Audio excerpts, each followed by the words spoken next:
Sweden کے دارالحکومت stock home میں ابھی گزرنے والی عید الاضحیٰ کو مرکزی جامع مسجد کے باہر ایک دلخراش واقعہ پیش ایک سیاہ بخت شخص نے قرآن مجید کو اس مقدس دن شہید کر دیا۔ عراق سے تعلق رکھنے والا ایک بدبخت جس کا نام سلوان مومکا ہے، جو 5 سال قبل عراق سے سویڈن منتقل ہوا تھا اور اس کے پاس سویڈن کی شہریت بھی ہے۔ اس نے بتایا کہ وہ لامہذب ہے، کسی مذہب سے تعلق نہ ہونے کے باوجود اس قدر شدت پسند، انتہا پسند اور سخت گیر انسان ہے کہ سویڈن کی عدالت میں اس نے 3 ماہ تک قانونی جنگ لڑی کہ میں قرآن پر پابندی لگوانا چاہتا ہوں۔ پابندی کی اجازت تو نہ ملی، لیکن عدالت سے اسے قرآن کے خلاف مظاہرہ کرنے کی اجازت مل گئی۔ اس بنا پر کہ عدالت کے نزدیک یہ اظہار رائے کی آزادی ہے تو سلوان مومکا کو اپنی رائے دینے کا حق ہے۔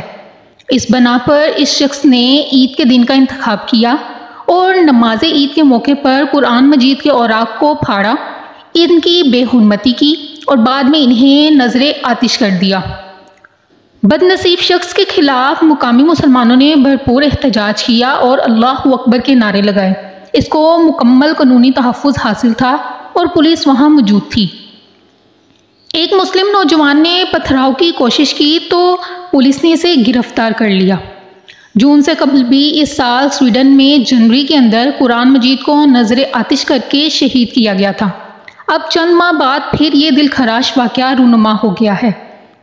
عیسائیوں کے مذہبی رہنما پوپ فرانسس نے اس عمل کی بھرپور مذمت کی ہے اور اس عمل سے بیزاری کا اعلان کیا ہے۔ ترک صدر طیب اردگان نے سویڈن کی نیٹو میں شمولیت کی مخالفت کی ہے۔ اسلامی ممالک کی تنظیم OIC نے بھی آنکھ کھولتے ہوئے اسے شرمناک عمل قرار دیا ہے، جبکہ پوری دنیا میں احتجاجی مظاہروں کا سلسلہ جاری ہے۔ حکومت پاکستان نے بھی اپنا احتجاج ریکارڈ کرواتے ہوئے آج بروز جمعہ کو یوم تقدس قرآن مجید قرار دیتے ہوئے تمام پاکستانیوں سے پرامن احتجاج کی اپیل کی ہے۔ لیکن سوال یہ پیدا ہوتا ہے کہ ٹیری جونز سے سلوان مومکا تک قرآن مجید کی بے حرمتی کرنے والے بدبخت کب تک دنیا میں پیدا ہوتے رہیں گے اور موجود رہیں گے؟ اسلام ہر مذہب کی مقدس کتاب اور ہر مذہب کی مقدسات کی توہین سے منع کرتا ہے، تو کیا یورپی ممالک ایسا کوئی قانون بنانے سے قاصر ہیں جو مقدس کتب کی توہین سے روکتا ہو؟ اہل یورپ خود کو جمہوریت، مساوات اور انسانی حقوق کے علم بردار ہونے کے ساتھ ساتھ ترقی یافتہ درجہ اول کی مخلوق شمار کرتے ہیں، لیکن ان کے اندر کی خباثت اور اسلامی دشمنی ابو جہل اور ابو لہب والی ہے۔ جنگ عظیم اول کے موقع پر برطانیہ کے وزیر اعظم نے قرآن مجید ہاتھ میں لہراتے ہوئے پارلیمنٹ کے اندر یہ کہا تھا کہ جب تک قرآن مجید ہے دنیا امن سے محروم رہے گی۔ جن کی یہ سوچ ہو وہ نہ کوئی قانون بنا سکتے ہیں اور نہ اپنی خباثتوں اور اسلامی دشمنی سے باز آ سکتے ہیں۔ حالانکہ ان کی اپنی کتاب بائبل جو تحریف شدہ کتاب ہے، اس میں جا بجا پیغمبروں اور نیک لوگوں کی توہین کے ساتھ ذومعنی جملے اور پیراگراف موجود ہیں جن کو پڑھتے اور بیان کرتے شرم آتی ہے۔ مسلمان اس سب کے باوجود بائبل کا احترام کرتے ہیں، کیونکہ ہمارا مذہب یہی سکھاتا ہے کہ کہیں بھی بائبل کی توہین کی گئی نہ اسے جلایا گیا۔ لیکن قرآن مجید جو انہیں پیغمبروں اور صالح لوگوں کی تعریف کرتا اور تحریف شدہ بائبل میں ان کے اوپر لگے الزامات کو دھوتا ہے، اسے یہ بدبخت جلاتے ہیں۔ اب وقت آ چکا ہے کہ مسلمان حکمران غیرت کا مظاہرہ کریں۔ عوام بیچاری تو جلسہ جلوس اور احتجاج کے سوا کچھ نہیں کر سکتی۔ مسلم ممالک کے حکمران کوئی مشترکہ لائحہ عمل تیار کریں۔ سویڈن، ناروے اور جہاں بھی پیغمبر اسلام اور قرآن مجید کی توہین ہو، اس کے خلاف سفارتی معاشی طاقت استعمال کریں۔ مجرم کو سزا دلوائیں یا مجرم کی حلوالگی مطالبہ کریں، بلکہ اس سارے ذرائع سے ناکامی کی صورت میں مشترکہ طور پر اس ملک کے خلاف اعلان جنگ کریں، کیونکہ ایسی زندگی، حکومت، دولت، عہدہ اور زندگی کا فائدہ کیا جس میں ہم اپنے محبوب پیغمبر، اپنے مقدسات، اپنی کتاب کی حفاظت نہ کر سکیں، یا ان کی بے حرمتی کرنے والے 2 ٹکے کے 2-4 بندے گرفتار نہ کر سکیں اور ان کو سزا نہ دے سکیں۔ تو یہ فوجیں، یہ ملک، یہ طاقتیں، یہ قوتیں، یہ شان و شوکت، یہ گولہ بارود وغیرہ سب بیکار اور فضول چیزیں ہیں۔ حکمرانوں کو یاد کرنا چاہیے کہ جب مسلمان حکمران غیرت مند بن جاتے ہیں تو دنیا اس کے آگے گھٹنے ٹیک دیتی ہے۔ حجاج بن یوسف نے عراق سے دور دراز دیپل کے ساحل پر مسلمان مظلوم عورتوں کی فریاد سنی تو تڑپ اٹھے، پے در پہ حملے کیے، ناکام ہوا، بالآخر محمد بن قاسم کو بھیجا، راجہ طاہر کو شکست دی، سندھ بھی فتح ہوا، اسلام بھی آیا اور قرآن کا بول بالا ہوا۔ عباسی خلیفہ کو خبر پہنچی کہ اموریہ کے بادشاہ نے ایک مسلمان عورت پر ظلم کیا ہے، اور اس نے چیخو پکار میں کہا، جس پر بادشاہ نے طنز کیا کہ بلا اپنے خلیفہ کو تجھے بچا لے۔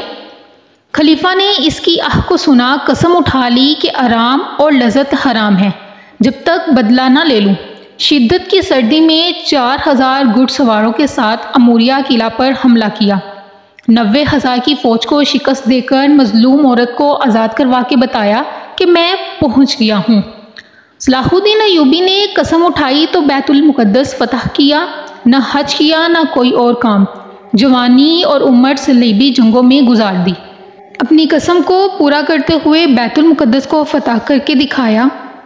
بلا شبہ قرآن مجید کی حفاظت کا ذمہ تو اللہ نے لیا ہے، مگر ہماری بھی کچھ ذمہ داری ہے کہ اللہ کی کتاب، اللہ کا کلام، ببرکت کتاب، اللہ کی عظیم نعمت، کائنات کی عظیم معجزہ، دلوں کا نور، عقلوں میں انقلاب برپا کرنے والا، بیماریوں سے شفا، گمراہی سے بچانے والا، جلد یاد ہو جانے والا، ہر شخص کو سمجھ آنے والا یہ قرآن، اس کو سینے سے لگانا چاہیے، مطالعہ کرنا چاہیے، عمل کرنا چاہیے۔ یہ قرآن ہی ہے جو اپنے پڑھنے، پڑھانے والے، عمل کرنے والوں کی روز محشر سفارش کرے گا۔ یہ قرآن ہی ہے جس میں سورۃ بقرہ اور العمران اپنے پڑھنے والے کے ساتھ روز قیامت حاضر ہوں گی۔ یہ قرآن ہے جو ہر مسلمان کی سفارش کرے گا، کسی کے حق میں، کسی کے خلاف۔ جس کے حق میں کرے گا وہ جنت میں جائے گا، اور جس کے خلاف کرے گا اس کی سفارش جناب رسول اللہ صلی اللہ علیہ وآلہ وسلم بھی نہیں کریں گے۔ یہ قرآن ہے جس کو پڑھنے اور پڑھانے والے کو دنیا کا بہترین انسان قرار دیا گیا ہے۔ یہ قرآن ہے جس کے ہر حرف پر نیکیاں ملتی ہیں۔ یہ قرآن ہے جس کی سورت البقرہ جس گھر میں پڑھو شیطان وہاں سے بھاگ جاتا ہے۔ یہ قرآن ہے جو پڑھنے والا زندہ اور جس گھر میں پڑھا جائے وہ زندہ ہے۔ یہ قرآن ہے جو علم و فنون کا سرچشمہ اور علمی اعتبار سے اپنی وسعتوں کے باوجود سمجھنے والی کے سمجھ میں آ جاتا ہے، حفظ ہو جاتا ہے، عمل کے لیے آسان فہم ہو جاتا ہے۔ یہ قرآن ہے جس کی آیات کی تلاوت ایمان میں اضافہ کرتی ہے اور دلوں کے زنگ اتارتی ہے۔ یہ قرآن ہے جو پڑھنا دل و روح اور دماغ کی بیماریاں ختم کرتا ہے۔ یہ قرآن ہے جس کو سن کر اہل ایمان کی آنسو نکلتے ہیں، جس کو سننے سمجھنے والے ٹھوڑیوں کے بل سجدوں میں گر جاتے ہیں، جو اللہ کا کلام اور غیر فانی ہے۔ یہ قرآن ہے جو جناب رسول اللہ صلی اللہ علیہ وآلہ وسلم کا سب سے عظیم معجزہ اور دنیا کے تمام انسانوں جنات کو عاجز کر دینے والا ہے۔